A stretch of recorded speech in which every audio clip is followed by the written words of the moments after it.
안녕하세요. 정상적인 또라이 임지용 심지용입니다. 연말 연시 다들 어떻게 보내셨나요? 이 영상을 보시는 모든 분들 새해 복 많이 받으시고 모두 건강하시고 원하는 일 모두 이루시고 그리고 모든 가정의 평화가 깃드는 그런 한 해가 되기를 진심으로 기원하겠습니다. 저는 이번 연말연시에 흑백요리사를 봤는데요. 시즌 1부터 정주행을 했거든요. 사실 저는 작년에 이게 처음 나올 때 보지 않았습니다. 왜냐하면 제가 막 맛집을 찾아다니거나 먹방을 보는 사람이 아니거든요. 그냥 뭐 삼시세끼 배만 부르게 먹으면 된다. 뭘 먹든지 라고 생각하는 사람이기 때문에 그렇게 매력적이라고 생각을 안 했었던 것 같아요. 근데 여기저기서 하도 추천을 받고 가다 보니까 보게 됐는데 재미있더라고요. 요리사들이 어떤 생각으로 요리를 하는지 그리고 그게 또 서바이벌이다 보니까 거기에서 주는 박진감도 있었고 물론 제가 그 요리를 먹을 수는 없지만 그걸 보므로써 약간 식욕이 돋는 느낌?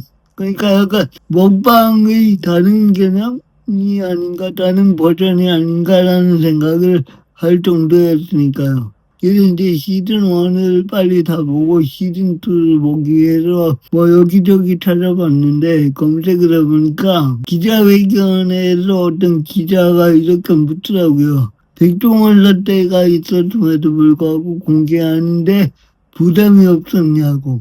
사실 백종원 씨가 지금 방송계에서 잠정적으로 활동을 중단한 상태죠. 왜냐하면 그가 뭐 회사에 문제가 있었기 때문에 물론 거기 뭐 무혐의도 나오고 그랬지만 대중들의 평가는 많이 안 좋아진 게 사실이거든요. 그리고 그동안 이런 대중들의 평가가 안 좋아진 논란적인 인물이 나오는 프로그램은 사람들이 보지 않습니다. 그럼에도 불구하고 이 프로가 굉장히 인기를 끌고 있거든요. 글로벌적으로. 궁금했어요. 이렇게 논란의 인물이 그리고 얼굴이 모자이크 될 수도 없을 정도로 많이 나오는데도 불구하고 이 프로그램의 인기 비결은 뭘까? 그래서 한번 여러분들과 함께 그 의견을 나눠보려고 합니다. 출연자에게 어떤 문제가 있을 때 가장 중요한 건 제작진의 역량이 아닐까 싶어요. 그런 면에서 이번 제작진은 꽝이었다라고 평가하고 싶은데요. 이 서바이벌 프로그램에서 가장 중요한 건 뭐냐? 보안입니다. 다음 단계에 누가 올라가는지 모르게 하는 게 제일 중요하죠. 그래야 시청자들이 박진감을 갖고 보니까요. 그런데 이번에는 편집에서 자기들이 결승에 누가 올라가는지 자기들이 다 스포를 했습니다. 이게 뭔가요, 이게? 볼맛도 안 나고 왜 봐야 되는지도 모르겠고 그런데 그럼에도 불구하고 그 사람들은 이 프로그램을 봅니다. 그 이유가 뭘까? 그 질문은 어디서 나올까? 저는 경륜 있는 사람들의 태도 그리고 그들의 삶의 무게에서 비롯된 신뢰가 아닐까 싶어요. 이 흑백 요리 다투에는 미슐랭 셰프들이 정말 많이 나옵니다. 그럼에도 불구하고 저와 일부 대중들은 그들보다 좀 더 주목하는 사람들이 있는데요. 그들이 누구냐? 평생 주방을 자기 자리처럼 지켜온 사람들입니다. 박근남 셰프, 임성근 기능장, 그리고 발산을 만든 구덕죽 셰프, 여기에 선재 스님까지. 이들은 각자의 방식으로 요리를 어떻게 잘하느냐에 머물지 않고 어떻게 이 요리를 하고 살았느냐, 삶을 어떻게 대하고 살았느냐, 이것까지 보여주는 본보기라고 생각해요. 먼저 박기남 셰프에 대해서 이야기하자면 그는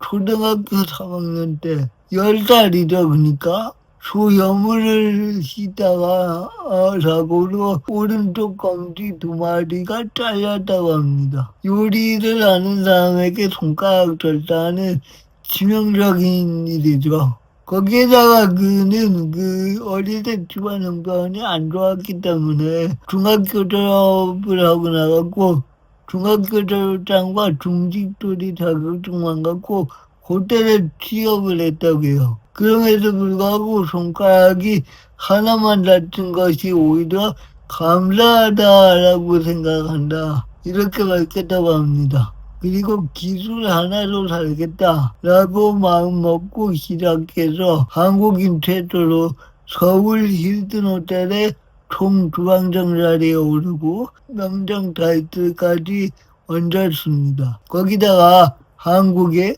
서양 음식을 가장 먼저 들어온 사람이다 라는 타이틀까지 가졌다고 합니다. 이런 그의 스토리를 알고 나면은 이 프로그램 속에서 박 셰프님의 한마디가 저는 다르게 들리더라고요. 그의 말은 단순히 평가가 아니고 오랜 시간을, 어려운 시간을 견뎌낸 사람이 건네는 조언처럼 들리는 거예요. 팀전에서도 그가 가진 리더십이 분명하게 드러났다고 생각해요. 누군가를 몰아붙이거나 소리를 높이거나 내가 옳다고 하지 않고 각자의 역할을 정말 스무스하게 돌아가면서 팀이 가장 효율적으로 움직일 수 있도록 만들었고 결국에 이 대결을 이겼죠, 팀이. 정말 그런 리더십. 관리자가 아니고 리더가 무엇인지 오랫동안 조직 생활을 하면서 재화된 태도가 정말 그대로 드러나는 순간이 아니었나 저는 그렇게 생각했습니다. 여기에 더해 후덕중 셰프 역시 빼놓을 수 없는 인물인데요. 저는 이 후덕중 셰프가 정말 잘 됐으면 좋겠다, 우승했으면 좋겠다라고 생각을 했는데 스포를 보니까 결승에 못 올라가는 것 같아요. 그걸 알면서도 저는 이분이 우승을 했으면 좋겠어요. 그 정도로 정말 호감이 가는 그런 셰프님인데 이분은 신라호텔의 중식당인 팔선을 만든 셰프라고 합니다.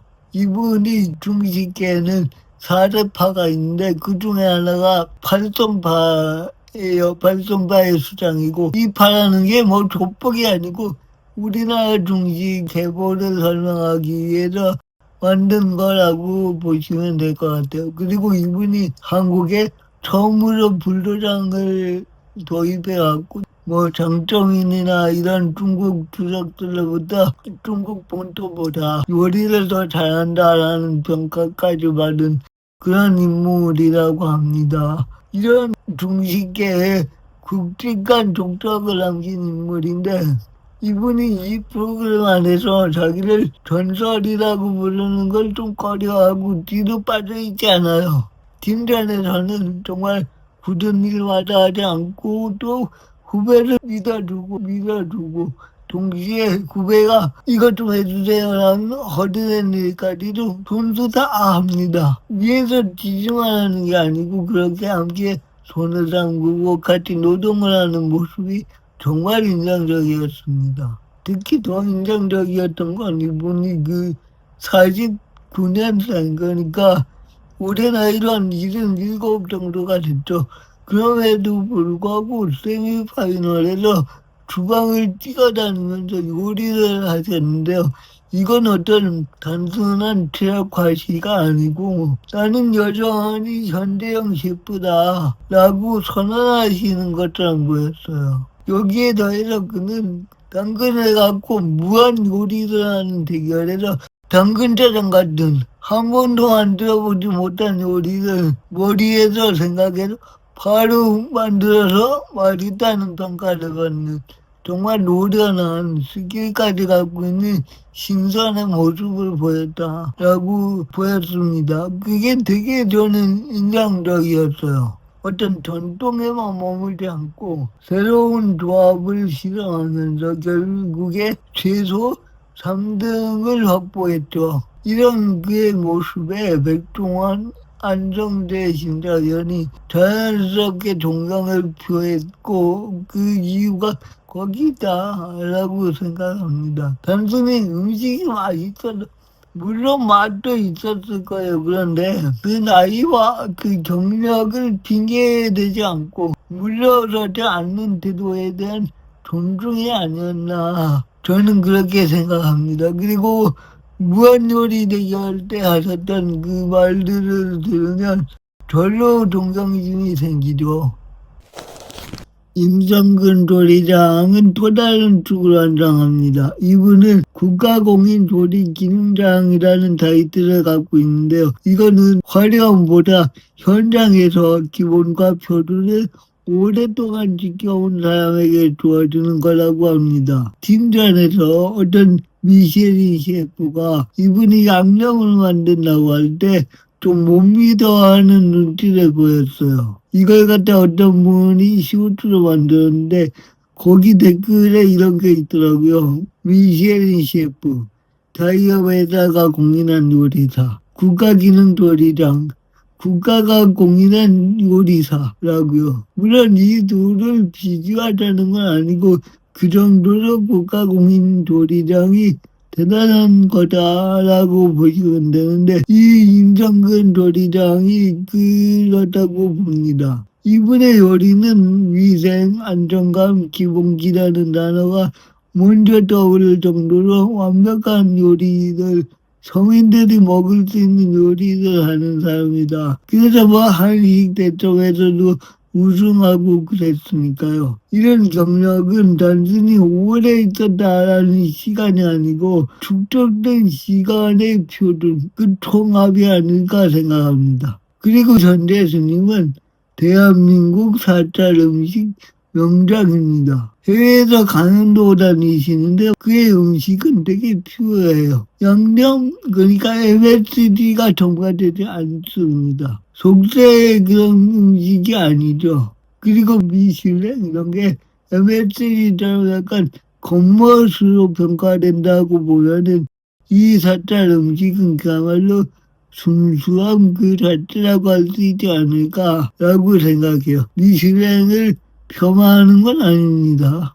그래서 이 프로그램 속에서 손재수님은 프레임 자체를 바꾸는 인물이 아니었나라고 생각하는데요. 요리를 경쟁의 수단으로만 보지 않고 사람을 위하고 마음을 담는 행위로 이해하는 태도, 말을 고르는 호흡, 결과보다는 과정에 집중하는 시선을 다른 출연자들과 이게 결이 달라요. 또 울림을 줬다라고 저는 생각합니다. 그가 등장함으로써 이 프로그램은 단순한 요리 대결에서 좀 벗어나서 삶을 어떻게 대할 것인가라는 명제로 확장이 됐다라고 생각해요. 이런 경륜의 셰프들이 보여준 직업적 장인정신, 수행자적 태도가 한 공간에서 만났을 때 이 프로그램은 단순히 예능이 아니고 하나의 풍경이 되지 않았나. 저는 흑백 요리라투의 인기 비결이 여기 있다고 생각해요. 이 프로그램은 요리를 알고 있지만 실제로 말하고 있는 것은 요리 그 자체가 아니죠. 어떤 그 사람이 버텨온 시간, 팀을 대하는 방식, 후배를 바라보는 시선, 그리고 새로운 것을 두려워하지 않는 태도.